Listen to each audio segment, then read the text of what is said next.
안녕하세요. 토요미스테리 디바제시카입니다. 여러분의 구독은 저에게 큰 힘이 됩니다. 2017년 4월 따뜻한 봄바람을 맞으며 앳돼 보이는 한 신혼부부가 공항을 나서고 있습니다. 손을 꼭 잡고는 마냥 행복한 표정인 두 사람이 도착한 곳은 일본의 오사카. 이들은 얼마 전 혼인신고를 마치고 이곳으로 신혼여행을 온 커플이었습니다. 아내 가명인 김나영 씨는 이제 겨우 19살이고 남편 가명인 정경철 씨도 22살밖에 안 된 아주 어린 신혼부부였죠. 두 사람은 나영 씨가 아르바이트를 하던 곰탕집에서 처음 만났습니다. 당시 미성년자였던 나영 씨가 일하고 있던 곰탕집 사장님의 아들을 만나게 됐는데 그가 바로 정 씨였던 거죠.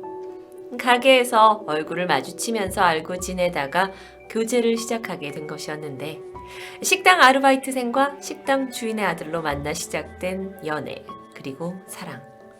두 사람은 사귄 지 얼마 되지 않았을 때 정 씨가 나영 씨의 부모님에게 찾아가 결혼을 하겠다고 말합니다. 그런데 부모님 입장으로는 아직 딸이 미성년자고 만난 지도 얼마 안 된 상황이어서 결혼에 선뜻 찬성할 수는 없었는데요. 그래서 어머니는 딸이 좀 성인이 되고 난 후에 그때까지도 마음이 여전하다면 다시 한번 생각해보자 라고 혼인을 말렸습니다. 그런데 정 씨는 나영 씨가 임신을 했다는 거짓말까지 감행하면서 결혼을 끈질기게 고집하는데요.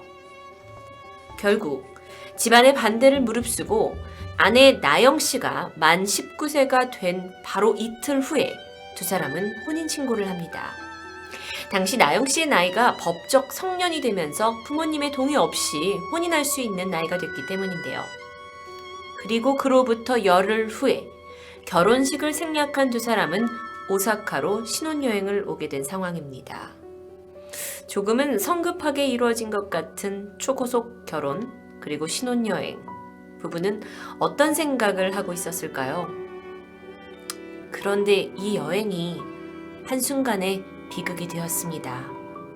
여행을 간 다음 날 새벽, 김나영 씨가 호텔에서 사망한 채 발견된 것이죠. 이 현장에서 그녀의 죽음을 목격한 유일한 사람은 남편 정 씨로 그의 증언에 따르면 자신이 소파에 앉아 잠깐 졸고 있던 사이 화장실에서 쿵 하는 소리가 났고 가보니까 아내가 바닥에서 호흡곤란과 발작 증세를 보이고 있었다고 말합니다.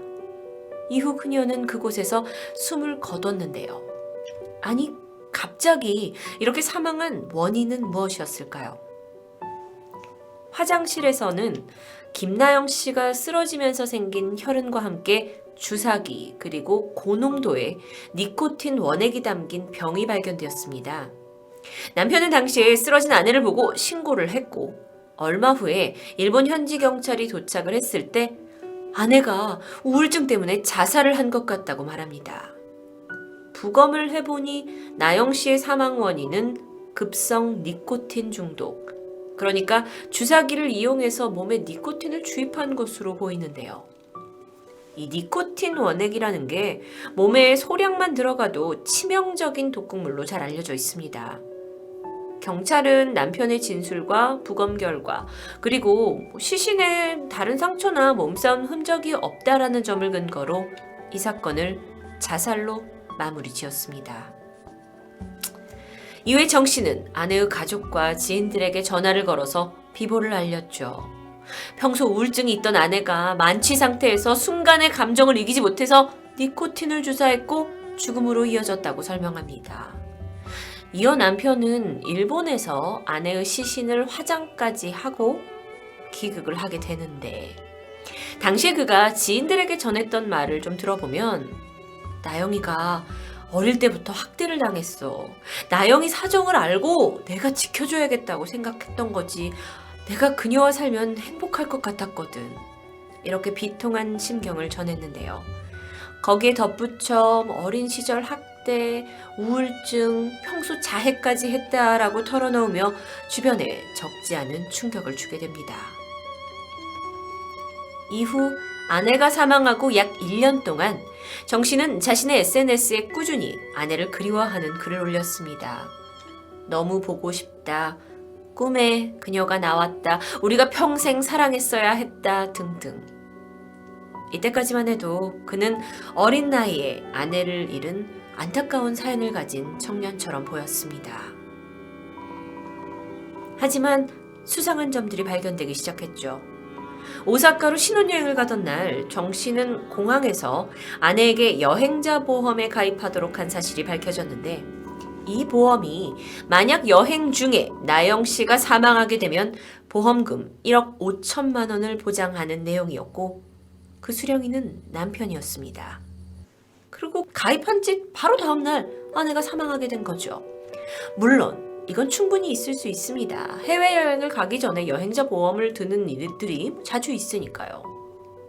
그런데 점점 더 이상한 점들이 드러납니다.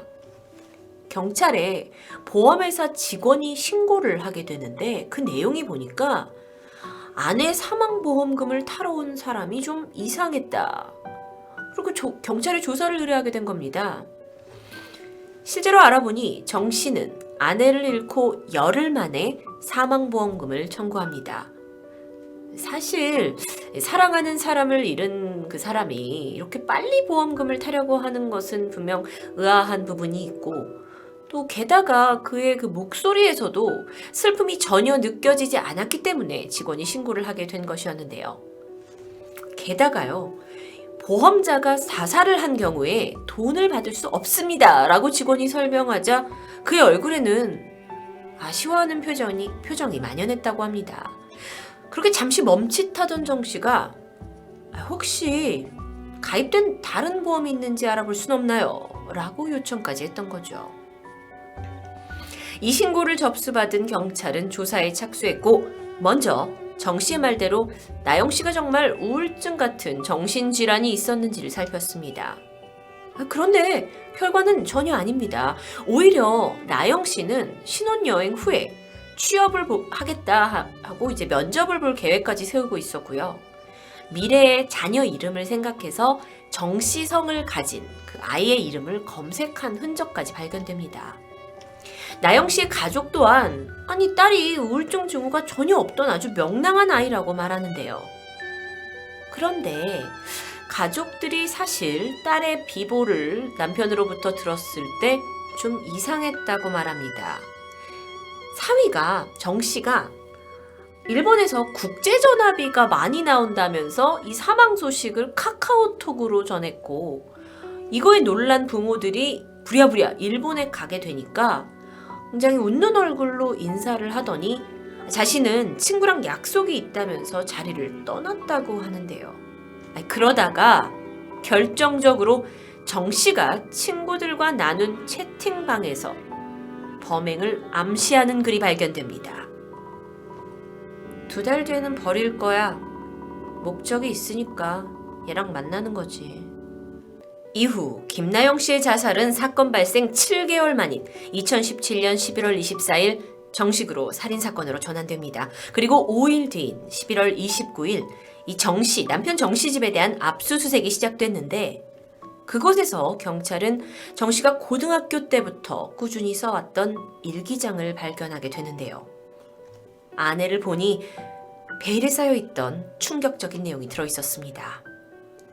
김나영 씨와 결혼하기 전부터 그녀 앞으로 계획적으로 보험을 가입할 것이고, 이후에 그 돈을 타내기 위해서 어떠한 살인 시나리오를 할지가 적혀 있었던 겁니다. 실제로 나영 씨를 살해할 때 썼던 니코틴 방식 외에도 칼로 찔러서 절벽 아래로 밀어버리기, 이런 것처럼 만약을 위한 다른 살인 수법을 구상한 내용도 적혀 있었습니다. 이 외에도 햄스터를 구해서 니코틴 실험을 해봐야겠다, 또는 나영이를 어떻게 해서든 우울증으로 만들어야겠다, 시비를 걸어서라도 한 달에 한 번씩은 싸워야 한다 라고 쓴 끔찍한 내용까지 발견됩니다. 이뿐만 아니라 그의 스마트폰 기록에서 남편 니코틴 살인이라는, 그러니까 니코틴을 이용한 다른 살인 사건을 검색한 기록까지 발견되죠. 정 씨의 숨겨진 모습은 여기서 끝이 아닙니다.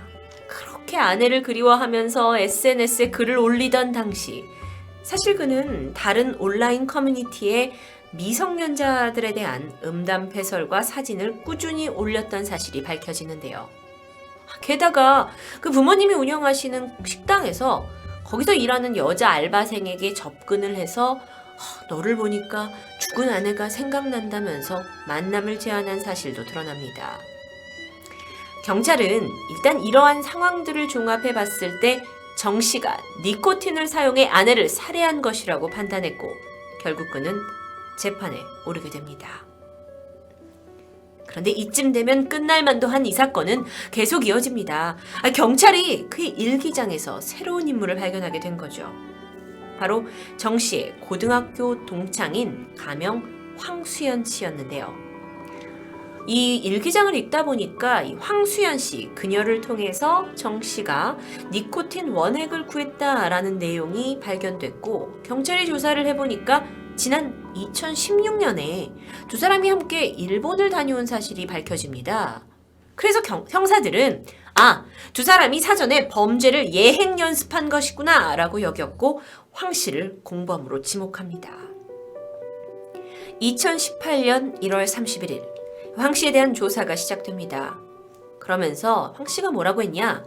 내가 정 씨에게 니코틴 원액을 구해준 것 맞고 사건 전에 일본에 함께 간 사실도 맞다 라고 인정을 하는데요. 그런데 여기서 놀라운 이야기가 있었습니다. 2016년 당시 정 씨의, 그러니까 남편 정 씨의 제안으로 일본 여행을 두 사람이 가게 됐는데 이게 두 사람이 떠나기 전에 정 씨가 전자담배에 쓸 니코틴 원액을 좀 구해달라고 했습니다. 그래서 황 씨가 별다른 의심 없이 원액을 구해줬죠? 그리고 여행을 갔는데 숙소에 도착을 해서 정 씨가 이거 숙취 해소 음료인데 너 먹어볼래? 하면서 작은 병 하나를 건넸고 이 음료를 맛을 딱 봤는데 황수연 씨가 맛이 너무 이상하고 좀 역해서 한 입만 먹고 버렸다고 합니다. 그런데 다음 날부터 황 씨가 이유를 모른 채 계속 끙끙 앓은 사실이 있는 겁니다. 이 부분은 경찰이 봤을 때 니코틴 중독 증세와 일치해 보였는데요.